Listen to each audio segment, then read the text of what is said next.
bottom of Ayin Vav Amud Beis, six lines up from the bottom. So, I did not say this at all clearly yesterday.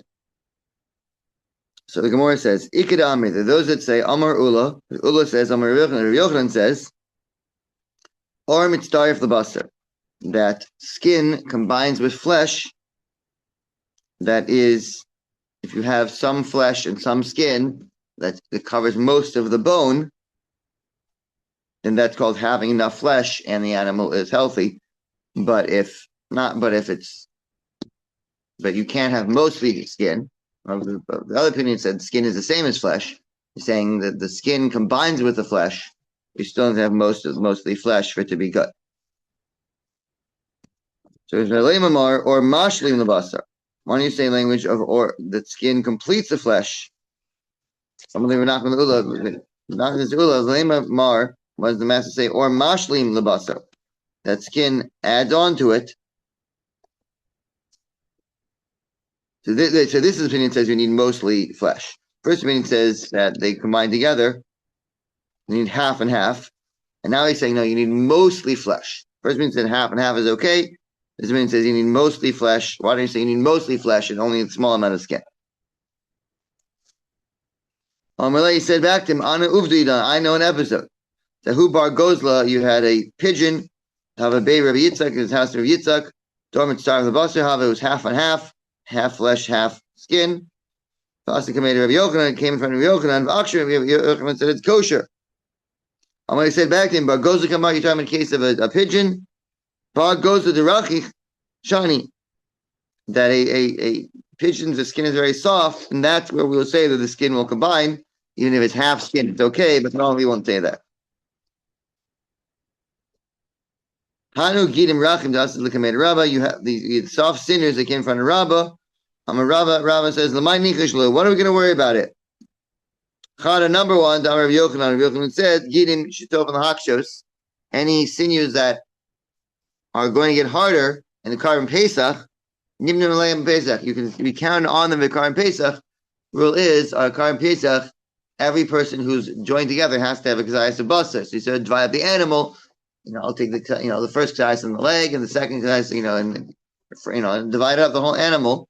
So you can count sinews that when the animal is grown up will be too hard to eat. But right now, the Karban Pesach is under a year old. So right now it's nice and soft, but when it grows up, it'll be too tough to eat. Those count.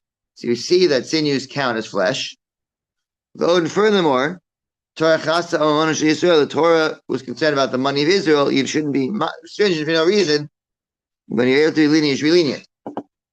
Amalei Rapapa Rabba. Rapapa says to Rabba, Rabbi Shimon ben Lakish, if he stood the race, it's Rabbi Shimon ben Lakish's opinion that it does not combine, and it's a Torah level prohibition. But Amarti, you say Lamai Nichashlu, and what are you supposed to be worried about? Meaning it's a machlokis, but there's opinion here that says it's a Torah prohibition. You're going to tell someone, you're going to be lenient and say someone you can go against what might be a Torah prohibition. Ishtuk, he didn't respond. He did not have a good answer to that. He says, Ishtuk. Why did he ask the question? Why was he quiet? Rava says, Rish Lakish Bahani plus. Halacha follows Rish Lakish over against Rabbi Yochanan in only 3 places. This is not one of them. So it's not just Rabbi Yochanan said something, Rabbi Rish Lakish argues. The rule we always pass like Rabbi Yochanan against Rish Lakish, except in these 3 places. This is not one of the 3 places. So it's not just being lenient. We have a rule that says you can be lenient like Rabbi Yochanan.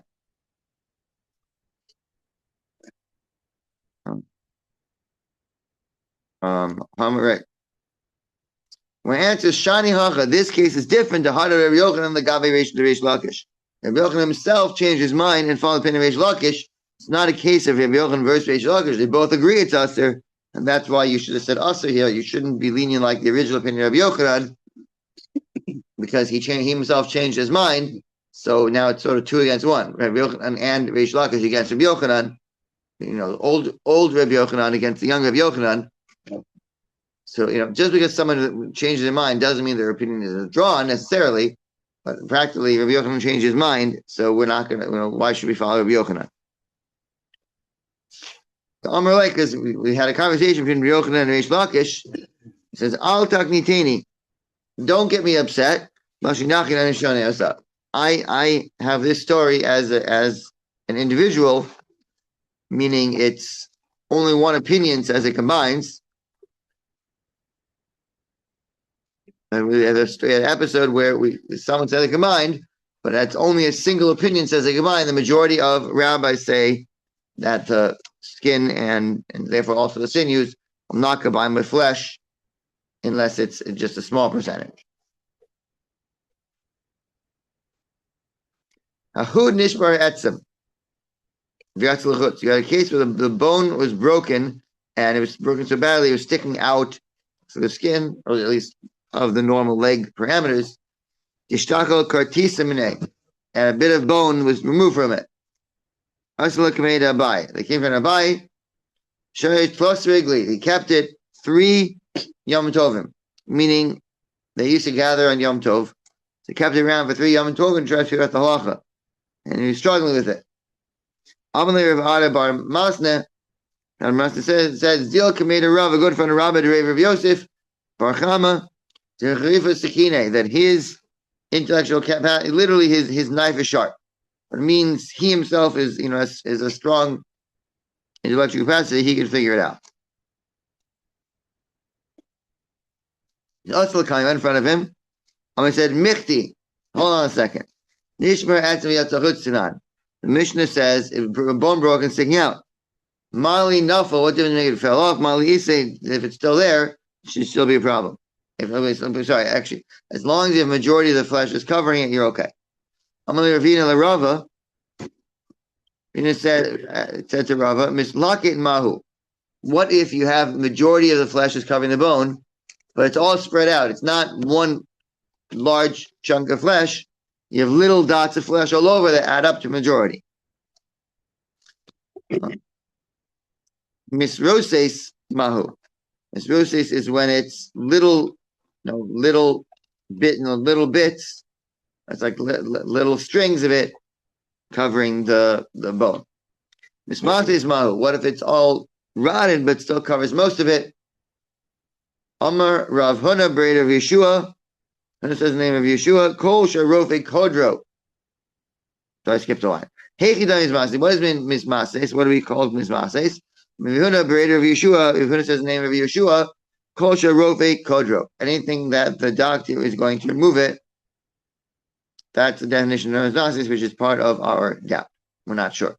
If the flesh is dissolved, then it might be good. But anything the doctor would leave alone, not ruin it as dead flesh, that for sure counts as flesh. That's the question. Niki ma, what if there's a hole in this flesh covering the bone? Or nikla ma, what if it's been peeled, the outside level? Nistag ma, there's a crack in it. Nito shlisha tachtun ma, what about if you take away the bottom third of the flesh, so that the flesh is no longer attached to the bone? Tashma, we can see a proof. Amar Ula, Amar Rav Yochanan, Ula said the name of Yochanan, or Reyukabasa, that skin counts like flesh. Now, skin generally is not on the bone. Generally, there's flesh in between. So how is it that we're counting the skin? If there's flesh in between the skin and the bone, you need to come onto the skin and just count the flesh. What's the case that we're counting skin and not flesh? It must be the flesh was removed. You see, the flesh removed is kosher as long as it's still covered. There's no. So hooray.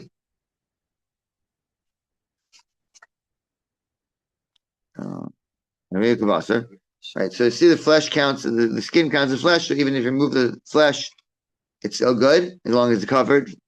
Which is Dilma, the Kana Mashchadide.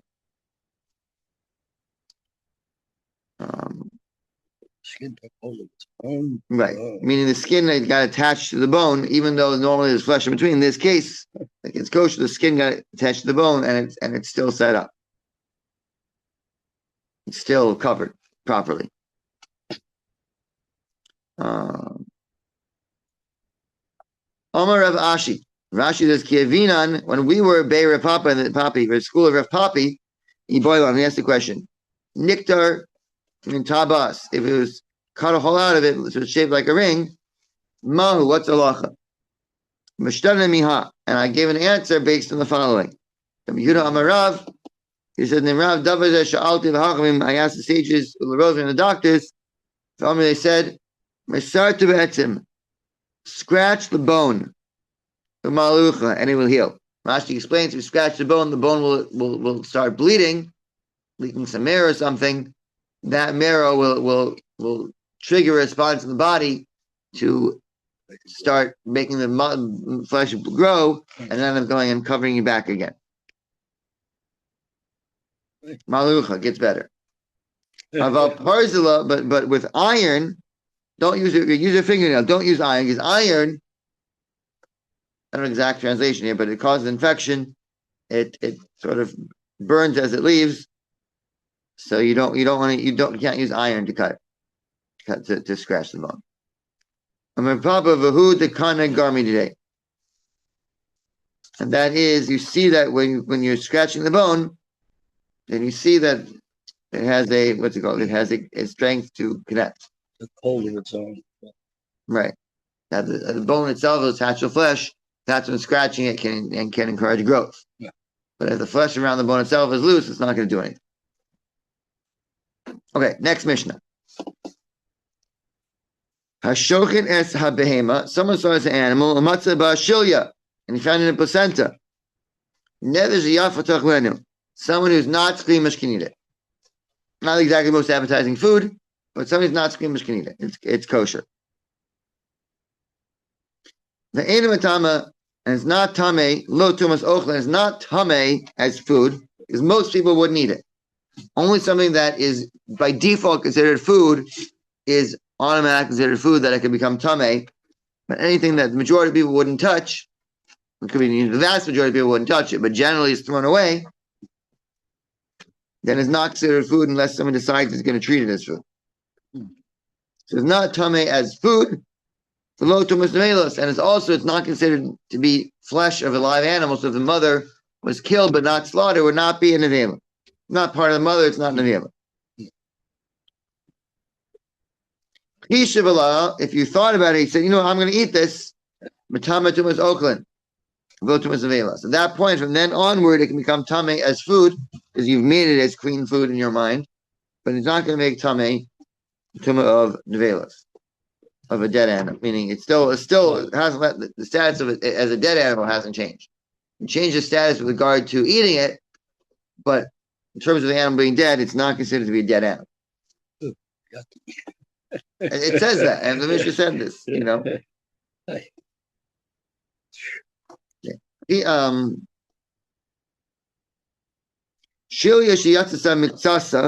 if part of this placenta came out, then a surbachila, the whole thing is forbidden to eat. And we'll see later on in Gemara that whenever there's a placenta, there's a baby. And we don't know where the baby is. And as soon as if the majority of the baby is out, then it's considered to be born, and this placenta is going to be forbidden. So we don't, since there's no baby and the baby's dissolved, but if part of this placenta comes out, we assume that the majority of the baby's with it, and now it's forbidden to eat. Of Keres, if you have an animal that's potentially going to have its firstborn son, she peeled and miscarried, Shilya. He gave an animal like that, you throw it out to the dogs. There's no holiness of it. However, if it's from a sanctified animal, then you should bury it. So it's not that Amalek sack has no holiness. It's, the Gemara will explain, but the case of a Bechor is only if it's male. So less than 50% of births are male, and therefore you're in doubt. You don't assume that it's a prohibition, you can throw it to the dogs. Like sacrifices, whether the baby's male or female.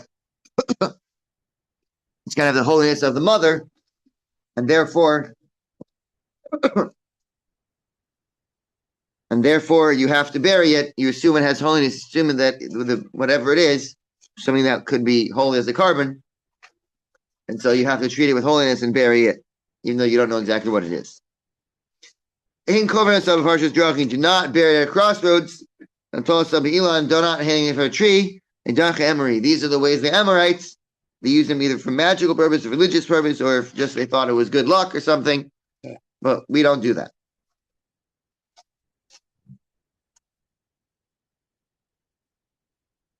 And the Gemara asks, where are these words said? How do you know that the shulya is permitted? It's kol all animals you can eat. Rabbi says shulya to teach us that the shulya is permitted. So you might think even if majority, some of it came out, it you should eat. You can eat the animal, but not the shulya, not the placenta. When it says, hold on, michti. Wait a second. Age shulya below blood. We know there's a rule that there's no placenta without a baby. Lamani crow. Why don't you diverse? I can tell just from that fact that if it comes out, it's considered born and it's forbidden. There's no cross marked to Alma. The verse is just to support. It doesn't actually. It's not actually. What do you say? Why is it forbidden? And why is it?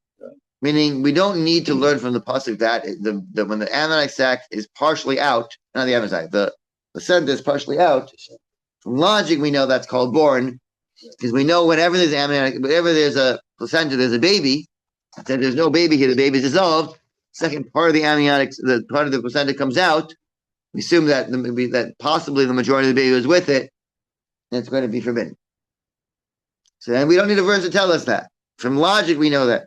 Since we know that there's a baby here somewhere, logic tells us the second it's born, then the placenta is going to be forbidden. The animal is not forbidden. No, just the placenta. Just the placenta. It's not tamei as food. Boy, Rabbi Yitzchak bar Nafi asked the following question: Or chamor shishalko, if donkey skin that was heavily boiled, what is the halacha? Is it tamei's food or not? It says, what's halacha? Doesn't explain what his question is. When it says lamai, then what is this question with regards to what halacha? Is he asking about the skin of a donkey? Ilu tumas ochlen tanina. He's talking about, does this skin of the donkey have the ability to become tamei as food? We taught that elsewhere, as we'll see shortly. The tumas avelas, we're talking about, does it have tuma as an avela, as a non-slaughtered animal? Excuse me, Tanina, we taught that too. Tumas ochlen, we're talking about the tuma of food. Where do we have a source for that?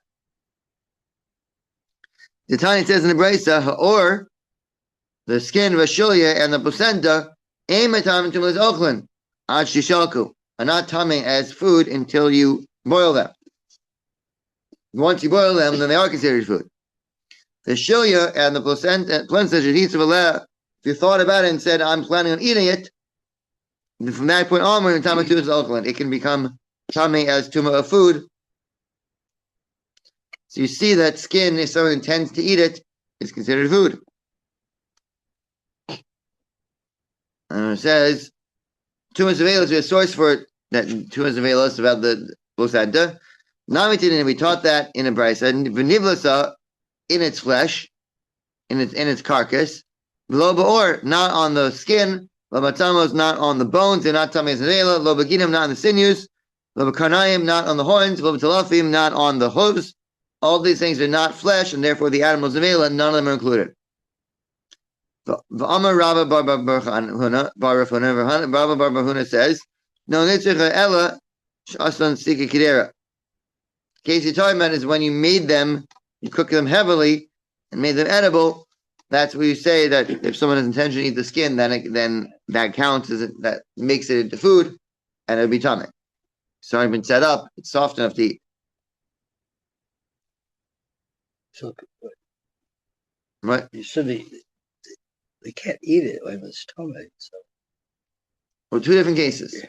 Meaning, first of all, you can eat food that's tamei. It might make you tamei rabbinically, but you can eat food that's tamei. It's not non-kosher. Okay. And the word tamei is used to mean several things. When we say an animal, we mean a non-kosher animal. We're talking about flesh that's tamei, it means it came into contact with something that's tamei, and therefore it can contaminate other food or drink it touches, and a person eats it rabbinically, he'll be tamei. There's no prohibition against eating tamei. There's a custom of they educated not to let themselves become tamei for no reason. Mm-hmm. It's because you want to live your life in a pure way. Right. But in terms of halacha, there's no prohibition against eating something tamei. And we're talking now not it becoming tamei anyway. We're talking about the potential for it to become tamei. The moment you decide to make it food, it's potential to become tamei. They say you see here. Oh, that, it's not tummy, it's just got the potential. Right. But even if it would be tummy, it wouldn't matter. If it's nevela, then it's nevela. But we're saying it's not nevela. So what's our question anyway? The question was, if you boil skin of a donkey, does that make it food? We have a source that says that it's not nevela.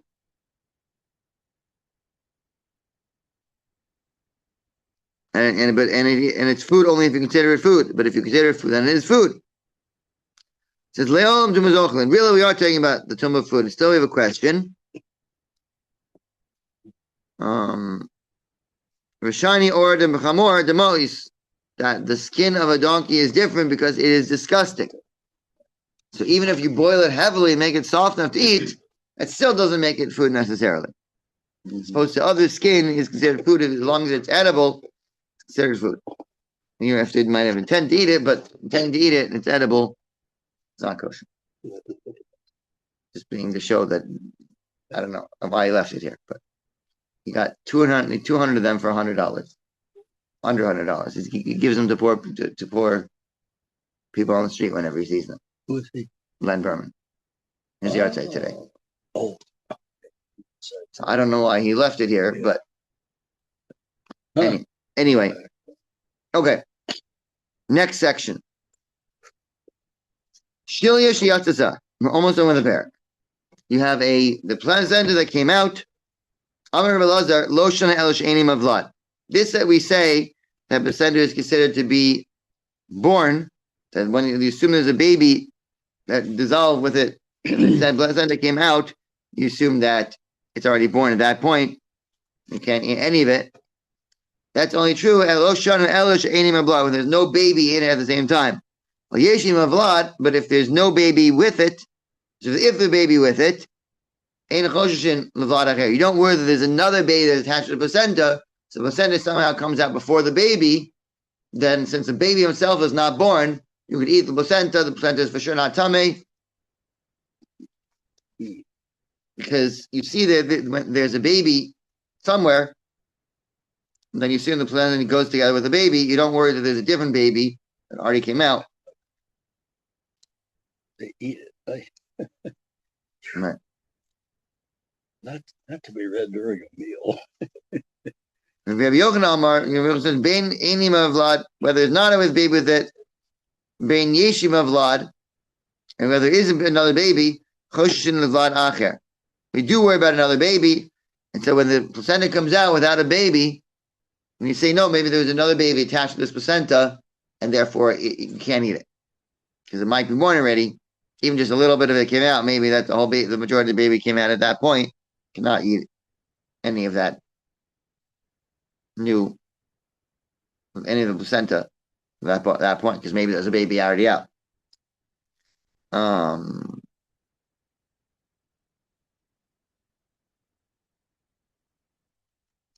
We're about another baby.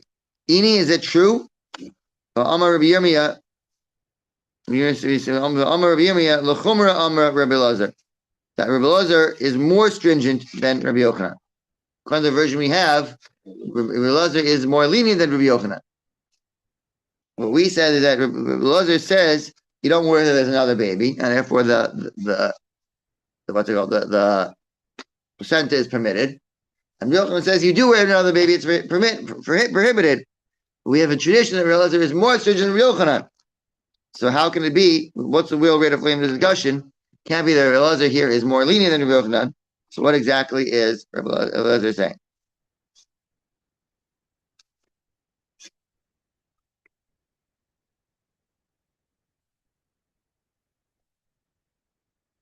If this machlokes was said, this is the way the machlokes went. Amar Rabbi Lazar says, Loshen elo she'enak shur b'vlad. This that we say that the placenta is permitted, that's only when it's not connected to a baby. If Kashur b'vlad was connected to a baby, Then we don't worry there's another baby. Yochanan says, the only thing prohibited is a placenta without a baby. If there is another baby, being kashur b'vlad, whether it's connected to the baby, being ain't kashur b'vlad, whether it's not connected to the baby, in choshin levlad acher. Do not worry about another baby. So as long as there's a placenta there, then it's okay. But the first reading said if there's not a placenta, if there is a baby there, well, as I says, you assume that the baby goes with the placenta. Since the baby goes with the placenta, then it's permitted until the majority is born. If the placenta comes out, you say it's not born yet, and the placenta is permitted. If there's no baby at all, then the second any part of the placenta comes out, you assume the majority of the babies come with it. As long as there's another baby there somewhere, then you don't worry that maybe the baby of that corresponds to this placenta is dissolved, and the placenta that corresponds to that baby is resolved. You don't say that.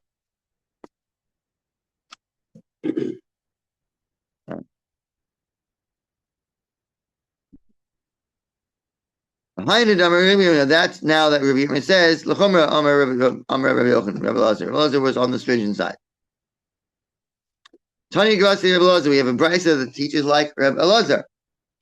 Pelis min behemach. If someone miscarries a domesticated wild animal bird, someone looks like them anyway, he's not a person. V'shilya imahen, and there's a placenta with them. Anytime it's connected to them, it's attached to them. You don't worry about another baby, and therefore they're not. It doesn't have the full term of baby because these things are not human.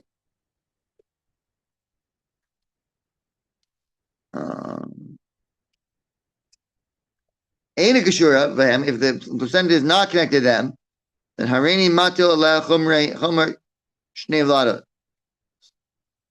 Then we give the stringent of having two babies. That maybe the baby that corresponds to the placenta is dissolved, maybe the placenta that corresponds to the baby is dissolved, and the second part of this placenta comes out, you assume that the baby with it, and it's asr.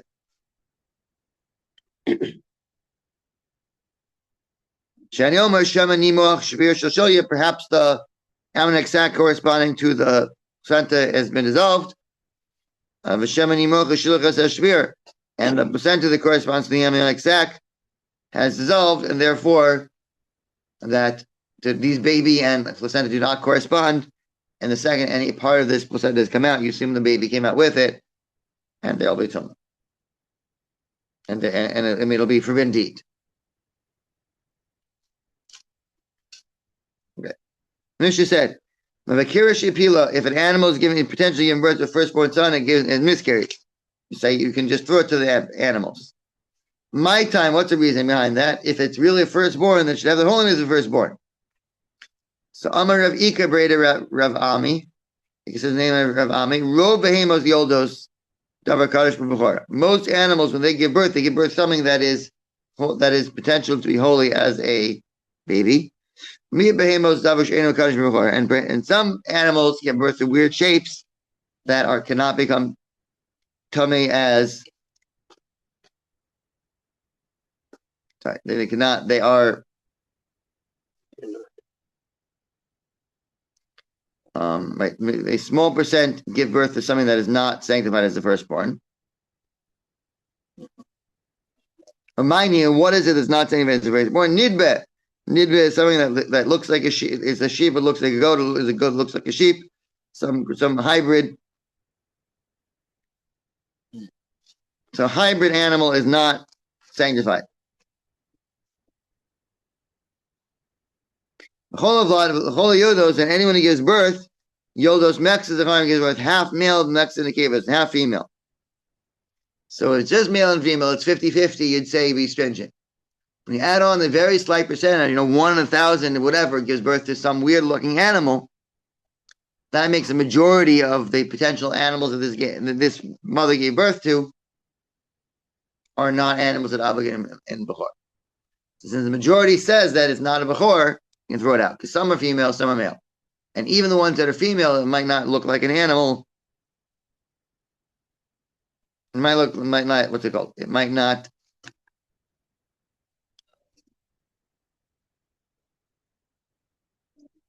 Right, it might not look like a normal animal, in which case it would not be sanctified as a first point either. So 50 point something percent that are not obligated as a Behor, either it's a female, or even if it's male, there's a slight chance it's a weird looking male. It's not sanctified. So therefore, the majority of animals are not going to be sanctified. And since the majority of animals are not sanctified, you're going to take this one and throw it to the dogs. Right, the males are a minority. What? The one,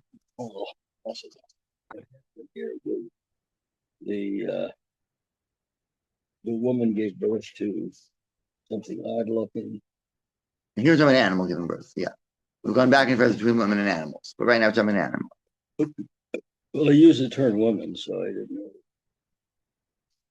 Where's the woman? I'm trying to find it now. Yeah.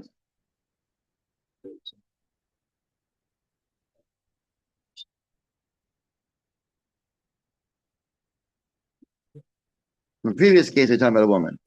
Yeah. But mostly we're talking about, the Mishnah is talking about animals. Right. Mishnah is not talking about women. And they're going back. This is the case of the Mishnah, so they're talking about animals. It's just one mention. Uppercase with a husband.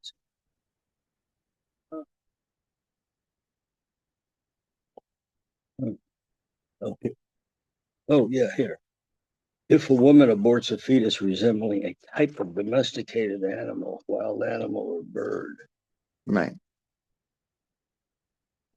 Right. That was earlier. Yeah. So, all right. So that was a switch to women. Right. That was a. It's strange. Right. That was a previous discussion. Right. Okay. That was just saying that the question, and that question applies equally to women and to animals. When you have a placenta without a baby, but there is a baby there. Do you assume we have a placenta, we have a baby, they go together? You say, no, maybe there's a placenta is separate from the baby and the baby is separate from the placenta. There's two different sets here. So the case that we brought a proof about that from what happened to be a case about a woman. We were discussing that about an animal. Oh, okay. We had a brace that was talking about a woman. Said, what if a woman gives birth to a weird shape that's not, So in that case, we're talking about a woman. We brought it in as a proof about an animal because it'd be the same thing. And that alone, there'd be no difference between a woman and an animal. But here we're talking about an animal. We say if the baby, if the baby that's born might be female and might be a weird looking thing, and it's a miscarriage, you can't tell, then you throw it to the dogs. We're talking about a human baby. We'd not be throwing a human baby to the dogs, even if it died, if it was born dead, right. You still would bury it as a human being. We're not. Okay. It wouldn't be, wouldn't give it its own bury, Yeah. But yeah, we would not throw it to the dogs. Okay. Fine. Last section of the parak. Sorry, this one's really short. The second to last section of the parak. Mikdashin tikaver. If it's a sanctified, if it's a sacrifice, then you should bury the placenta. My time, and what's the reasoning? Ruva bar mikdash, a majority of them are sanctified. The animal give birth to male or female, it'll be sanctified. Only if it gives birth to a hybrid animal, it will not be sanctified, and that's a small percentage. So here, whether it's male or female, it's a problem. Therefore, you have to treat it, assume it's holy, and you have to bury it. You can't redeem it, but you can bury it. The rules, we don't redeem sanctified objects to feed them to dogs. So you bury it. But if it's Bechor, only males are Bechor, female, there's no holiness at all. Majority of animals are not viable males, or not, viable is not the word, but not normal looking males. And therefore, you can assume it's not, out of doubt. In conference, you cannot bury it at a crossroads. Abaye v'Rava, Abaye and Rava, both said, anything that has an actual scientific medicinal purpose, is not covered in the category of the ways the Amorites was a prohibition. You can't do weird superstitious and idolatrous behavior, copying the Goyim. So Goyim do something for an actual medical reason, even though it's really weird, nevertheless it's okay. But anything that has no medical back basis, you cannot copy them. Ein bo food, there's no medicinal purpose. Ein bo mishum darki, yesh bo mishum darki amori. Then it's in the category of the ways of the Amorites. You don't want to copy them. But Tanya, it says in the Brisa, Elon shemish yourself. If you have a tree that's dropping its fruits, they're not becoming ripe. Sokor v'sekor, you mark it red with a red paint. V'tona ba'avanim, loaded up with stones. You tie rocks to the tree. So Bishlomo, I understand why you're tono ba'avanim. You load it up with rocks. That it would lose its strength and would focus on the fruits. Tree that's so strong, it's just going to focus all its energy on growing, and it's not going to focus on growing the fruits. And a soker b'sikra amai, but paint it red. Why would you do that? It seems like superstitious. My answer is no. That your neighbors are going to see it, and they'll daven for it too. They see that you have the public. You're publicly embarrassing yourself and showing that your tree is not functional. Everyone daven for you. Tanya, it says in the Brisa, by the time of someone with trust, but Tami Yikra, you should call out wherever he goes and say, I'm Tami. Sorry, Lehidia Lerabim. He needs to let the public inform his difficulty that he's stuck as a Matorah. Torah makes him say that he's telling everywhere he goes in order that people daven for him. Sorry, Lehidia, let everybody know so that they'll daven and save him. For Rabin Vakshin Lav Rachman, the majority of the public will generally daven for him to get better. Amar Ravina says, come on, Azla. Come on, Talinin.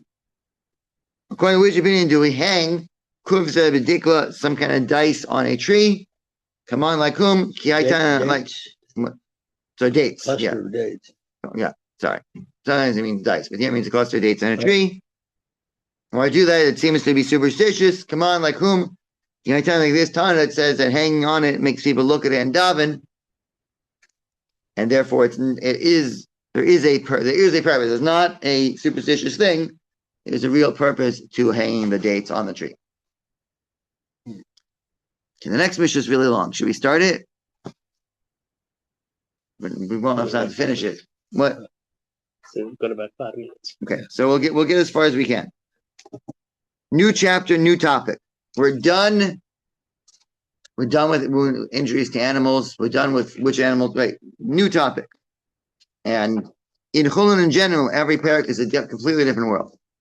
Until now, the first four parakim sort of fit together. Now, from now on, completely different topic. Each parak is a new topic. So, also has been a prohibition against slaughtering a mother and child on the same day. So you're not allowed to slaughter both of them on the same day. No egg, it applies bein be'eretz, whether in Eretz Yisrael, bein b'chutz l'eretz, outside Eretz Yisrael. Usually saying this is there are certain mitzvahs that only apply in Eretz Yisrael. This is not one of them. Generally, the mitzvahs apply only in Eretz Yisrael. Farm mitzvah is not a mitzvah of the land, and therefore it's not based on the land of Israel. It applies everywhere. In case you didn't know, the Mishnah says it here. When there is a temple, in front of the temple, in a time when there's no temple. The Chulin by non-sanctified animals, Umikdashin also by sanctified animals. Kate said, how does it work? Shochin also vespino. If someone slaughters an animal and its child, Chulin b'chutz. If both of these animals are non-consecrated animals and they're outside the base of Mikdash, then shneim kashem, both animals are kosher. There's not a prohibition against eating it, even though he's done something wrong, but the animals stay kosher. Bashini, and the second one to shecht an animal on that day, so gets 40 lashes for the violation of the law. Don't slaughter a mother and child on the same day. So they both were slaughtered outside the temple. That's a violation. They're still kosher, but the second person has done the violation, not the first. First person did nothing wrong. He just slaughtered an animal. When the second person comes along and slaughters on the same day, that's when the violation happens. It's a different person. Doesn't matter. Now, will he know about it? If he doesn't know about it, he's not going to get lashes for it because he didn't know. But as long as he knows that the other person did, he's going to get lashes.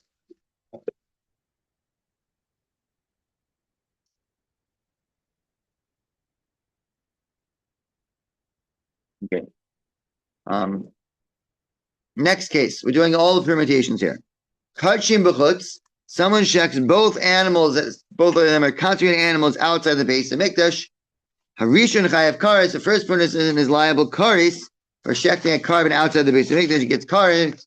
Shneim pasulim, and both animals are possible because they're sanctified animals that are outside the base of Mikdash. Shneim sofikim miserabayim, and both of them get 40 lashes for slaughtering a sacrifice outside the temple. But only for that. We'll see that the prohibition of Osas Beno doesn't apply here, since the first animal wasn't kosher. Then the second one is not going to be prohibited because of Osas Beno. It will be prohibited because it's sacrificed outside the temple.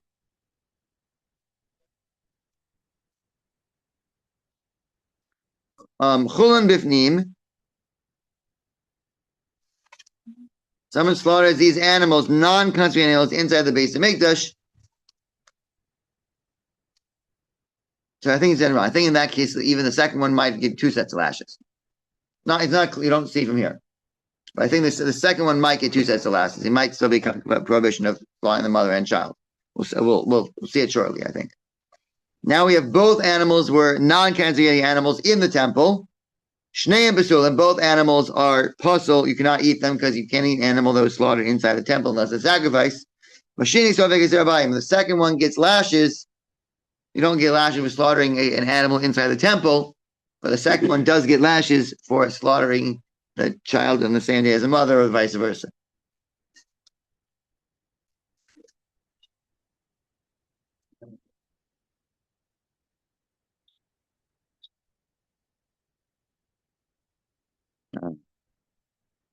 If both animals are consecrated animals inside the temple, then Harishon kosher upater. The first one is a kosher carbon and he's pater from alcohol. He doesn't get any punishment. He did nothing wrong. Hasheni sofek ezabayim. The second one gets lashes for slaughtering a child on the same day as the mother. Upasul, and the animal is puzzle. That this prohibition of osas beno by sacrifice makes the sacrifice not kosher, and therefore he'll get lashes, and the sacrifice not be kosher. And we'll have to continue tomorrow. The Glazer will be back, but he asked me to give one more time. So I'll still be here tomorrow, and after that, Rabbi Glazer will take over on Shabbos. Yeah. Oh, you heard from Rabbi Yehuda. Yeah. So he'll be back tonight. I don't know what time, but he asked me to, I guess he'll be tired. Yeah. I'll give one more day, and then he'll be back to the next day. Did you get a little more sleep last night?